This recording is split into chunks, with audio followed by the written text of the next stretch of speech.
प्यारे दोस्तों, शिक्षाविद प्रजापति यूट्यूब चैनल पर आपका हार्दिक स्वागत एवं अभिनंदन। आज का अपना जो टॉपिक है वो है चित्तौड़ के किले के अंदर कितने साके हुए। ठीक है ना, किन किन के बीच में साके हुए थे, युद्ध हुआ था और उसमें केसरिया किसने किया था, जौहर के बारे में क्या होता है, जौहर किसने किया। सबसे पहले हम इस वीडियो के माध्यम से ये समझने वाले हैं कि साका होता क्या है। ठीक है ना, केसरिया क्या होता है, जौहर क्या होता है ना। जब तक इनके बारे में हमें जानकारी नहीं होगी तो हमें पता ही नहीं चलेगा कि ये साका होता भी क्या है ना। तो पहला मैं सबसे पहले आपको ये समझा दूं कि साका कहते किसे। साका ये जो है कि जहाँ केसरिया और जौहर ये जब दोनों होते हैं ना उसे कहते हैं साका। ठीक है, जहाँ केसरिया और जौहर ये दोनों होते हैं तो अपन कहते हैं कि किले के अंदर क्या हुआ, साका हुआ। समझ में आया। यदि आप केसरिया तो हुआ है लेकिन जौहर नहीं हुआ तो वहाँ अपन साका नहीं कह सकते, उसको अपन कहेंगे अर्ध साका।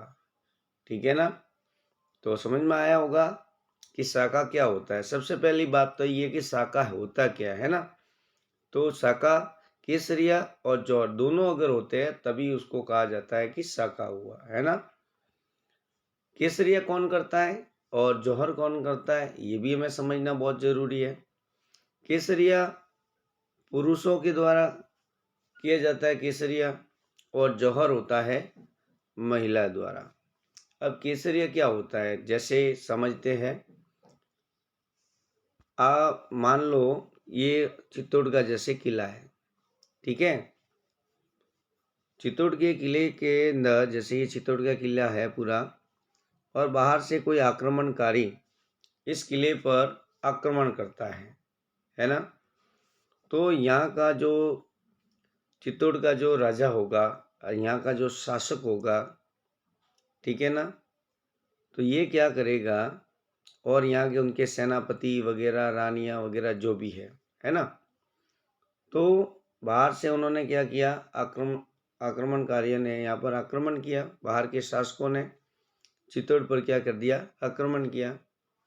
तो युद्ध होगा अब इनके बीच में। बाहर के शासक आक्रमण कर रहे हैं तो यहाँ के जो राजा वगैरह, सेनापति जो भी होंगे, इनके बीच में युद्ध हो जाता है। और युद्ध के समय अगर राजा उस युद्ध में वीर गति को प्राप्त हो जाता है तो उसे अपन कहते हैं केसरिया।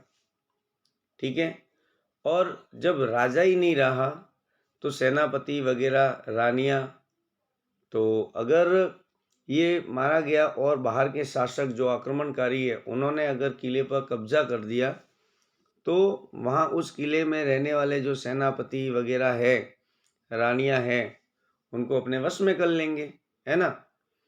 तो अपनी आन बान शान को सम्मान रखने के लिए, ठीक है ना, तो वो क्या कर लेती थी, आग के अंदर या कुआं जो होता था उसके अंदर कूद जाती थी और स्वयं को वीर गति प्राप्त कर लेती थी। ऐसी वीरांगनाएं थी, होती थी पहले। समझ में आया ना। तो बात समझ में आ गई होगी आपको कि केसरिया और जौहर क्या होता है। ठीक है, तो इसमें जौहर महिलाएं जो होती है वो आग में या तो कूद जाती थी या बड़ा जो पानी का कुंड होता था उस कुंड के अंदर डूबकर मर जाती थी। ठीक है ना, तो वो ये आपको समझ में आ गया होगा कि केसरिया क्या होता है, शाका किसे कहते हैं। ठीक है ना, ये बात समझना बहुत ही ज़रूरी है। शाका अपने को पता नहीं होगा तो आगे हमें टॉपिक समझने में दिक्कत आएगी। तो शाका समझ में आ गया, जहाँ केसरिया और जौहर दोनों होते हैं उसे सम्मिलित रूप को अपन क्या कहते हैं, शाका। क्लियर है। और केसरिया कौन करता है, पुरुषों के द्वारा युद्ध भूमि में वीर गति प्राप्त हो जाता है राजा। तो वहाँ की जो महिलाएं वगैरह हैं, ठीक है ना, रानियां हैं, उनकी जितनी भी दासियाँ वगैरह जो भी है होते हैं वो सभी है वो जौहर कर लेते हैं, ठीक है ना, अपने शरीर का त्याग कर लेती है कुंड में कूदकर या अग्नि के अंदर कूदकर अपना आत्म बलिदान कर देते हैं, ठीक है। तो ये हो गया आपका शाका। क्लियर है। बात करते हैं कि चित्तौड़ किले के अंदर कितने साके हुए। तो सबसे पहला पॉइंट याद रखना है कि चित्तौड़गढ़ के अंदर 3 साके हुए। कितने साके हुए हैं? 3 साके, ठीक है। पहला साका कब हुआ, दूसरा साका कब हुआ और तीसरा साका है वो कब हुआ, उसके बारे में डिटेल से अपन पढ़ने वाले हैं। ये अपन पढ़ने वाले, ठीक है, काफ़ी इम्पोर्टेंट है, याद रखना। चलिए बात करते हैं आगे। पहला शाखा, जो प्रथम शाखा हुआ है वो कब हुआ, तो आपको याद रखना 1303 के अंदर। दूसरा जो शाखा हुआ है वो 1534-35 में हुआ है और तीसरा शाखा हुआ है 1567-68 के अंदर। सबसे पहले आपको तीनों की तारीख याद रखनी है। क्या याद रखनी है? तीनों की तारीख। पहले कब हुआ? 1303 के अंदर, दूसरा 1534-35 में और तीसरा आपका है 1567-68 के अंदर। ओके, कलर चेंज कर देते हैं, कुछ दूसरा ले लेते हैं, ठीक है। पहला पॉइंट याद हो गया होगा। प्रथम शाखा कब हुआ? 1303 के अंदर। दूसरा शाखा कब हुआ? 1534-35 के अंदर और तीसरा जो शाखा है वो 1567-68 के अंदर हुआ। क्लियर बात हो गई होगी आपको। बात करते हैं कि जब प्रथम शाखा हुआ उस समय वहाँ का राजा या शासक कौन था। प्रथम शाखा की बात करता हूँ तो प्रथम शाखा के अंदर जो चित्तौड़ का जो शासक था अर्थात राजा था वो था रावल रतन सिंह। कौन था? रावल रतन सिंह। द्वितीय शाखा में कौन था? विक्रमादित्य था और तीसरे शाखा में कौन था? उदय सिंह है। क्लियर हुआ होगा। प्रथम शाखा में शासक कौन था? चित्तौड़ का रावल रतन सिंह। दूसरे शाखा के अंदर विक्रमादित्य शासक था और तीसरे शाखे के अंदर कौन था? उदय सिंह। क्लियर हो गया हुआ। अब प्रथम शाखा के अंदर जो चित्तौड़ पर जब रावल रतन सिंह राजा थे उस समय आक्रमणकारी, मतलब उस चित्तौड़ पर आक्रमण किसने किया था? तो दिल्ली का शासक अलाउद्दीन खिलजी था। कौन था? अलाउद्दीन खिलजी। द्वितीय शाखा के अंदर जब विक्रमादित्य जो शासक थे उस समय आपके गुजरात का बहादुर शाह जो वहाँ का आक्रमणकारी था। कौन था? बहादुर शाह। तीसरे शाखे के अंदर दिल्ली का शासक था अकबर। कौन था? दिल्ली का शासक अकबर, ठीक है। तो युद्ध होता है प्रथम शाखे के अंदर रावल रतन सिंह और अलाउद्दीन खिलजी के मध्य युद्ध होता है 1303 के अंदर।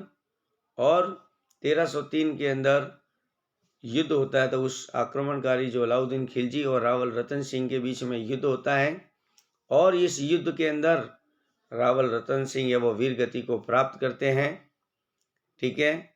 जब रावल रतन सिंह वीर गति को प्राप्त हो जाते हैं तो उनकी रानी पद्मिनी जो जौहर कर लेती है, ठीक है ना। और जौहर कौन कर लेती है? पद्मिनी।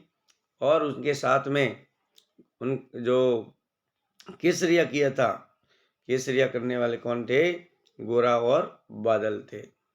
कल ये समझ में आया होगा कि जो प्रथम शाखा चित्तौड़ के अंदर हुआ वो कब हुआ? 1303 के अंदर और वहाँ के शासक चित्तौड़ के शासक थे रावल रतन सिंह और आक्रमणकारी अलाउद्दीन खिलजी। दोनों के बीच में युद्ध होता है और जो जौहर करती है, जौहर कौन करता है? पद्मिनी है, वो जौहर करती है और वीर गति को जो प्राप्त करते हैं वो आपके गोरा और बादल है। क्लियर है। तीसरा जो दूसरा जो शाखा हुआ 1534-35 के अंदर विक्रमादित्य और बहादुर शाह के बीच में युद्ध होता है और उसमें बहादुर शाह जो गुजरात के शासक थे तो कर्मावती थी जो राणा सांगा की क्या थी? पत्नी थी, उसने जौहर करती है और रावत बाघ सिंह हैं वो वीर गति को प्राप्त हो जाते हैं, अर्थात केसरिया कौन करता है? रावत बाघ सिंह है वो केसरिया करते हैं। ठीक है, अब समझने में कोई दिक्कत नहीं आती होगी, क्योंकि मैंने केसरिया और जौहर के बारे में आपको बता दिया है। केसरिया जो पुरुष करते हैं, तो द्वितीय शाखा में केसरिया किसने किया था? रावत बाघ सिंह, और जो वीर गति को प्राप्त हुए थे। और आपके जो कर्मावती थी उसने जौहर किया था, जो राणा सांगा की क्या थी? पत्नी थी। बात करते हैं तीसरा शाखा 1567-68 के अंदर उदय सिंह वहाँ के शासक थे, और दिल्ली का जो शासक था वो अकबर। इनके बीच में युद्ध होता है, और जौहर जो करती है वो फूल कवर या जौहर करती है, और जो केसरिया करता है, जो उदय सिंह का जो सेनापति था जयमल पत्ता और कल्लाजी राठौड़ है, वो वीर गति को प्राप्त हो जाते हैं। आपको आई होप का आपको समझ में आया होगा। एक बार वापस पुनः बता देता हूँ कि जो प्रथम शाखा होता है 1303 के अंदर, उस समय चित्तौड़ के शासक कौन होते हैं? रावल रतन सिंह और दिल्ली के शासक अलाउद्दीन खिलजी। इनके बीच में युद्ध होता है, और इस युद्ध के अंदर जो जौहर करती है वो पद्मिनी, जो रावल रतन सिंह की पत्नी थी, और वीर गति को प्राप्त करते हैं जो इसने केसरिया करते हैं वो थे आपके गोरा और बादल। द्वितीय शाखा के अंदर 1534-35 के अंदर विक्रमादित्य और गुजरात के शासक बहादुर शाह के बीच में युद्ध होता है, और कर्मावती जो राणा सांगा की जो पत्नी थी कर्मावती, ठीक है ना, वो कर्मावती है वो जौहर करती है, और रावत बाघ सिंह है वो केसरिया कर लेते हैं, अर्थात वीर गति को प्राप्त हो जाते हैं। तीसरा जो शाखा होता है वो 1567-68 के अंदर होता है। उदय सिंह और अकबर के बीच में युद्ध होता है, और उदय सिंह का जो सेनापति है जयमल पत्ता व कल्लाजी राठौड़, जो केसरिया करते हैं, वीर गति को प्राप्त करते हैं, और फुल कवर है वो जौहर कर लेती है। आई होप का आपको तीनों शाखा जो चित्तौड़गढ़ के अंदर हुए तीनों समझ में आए होंगे आपको। आगे बात करते हैं, फैक्ट काफ़ी इम्पोर्टेंट।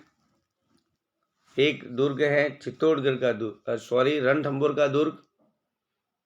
आपको फैक्ट याद रखना, वेरी मोस्ट इम्पोर्टेंट। राजस्थान का जो प्रथम शाखा हुआ था वो 1301 के अंदर हुआ था, और किस दुर्ग के अंदर हुआ था? रणथंभौर दुर्ग। ये किस किले में आया हुआ है? सवाई माधोपुर में। तो राजस्थान का प्रथम शाखा किस किले में हुआ है? रणथंभौर दुर्ग, जो सवाई माधोपुर में है। कब हुआ? तो बात करते हैं 1301 के अंदर। केसरिया कौन करते हैं? हमीरदेव चौहान, और जौहर करती है रानी रंग देवी। यहाँ पर जल जौहर होता है।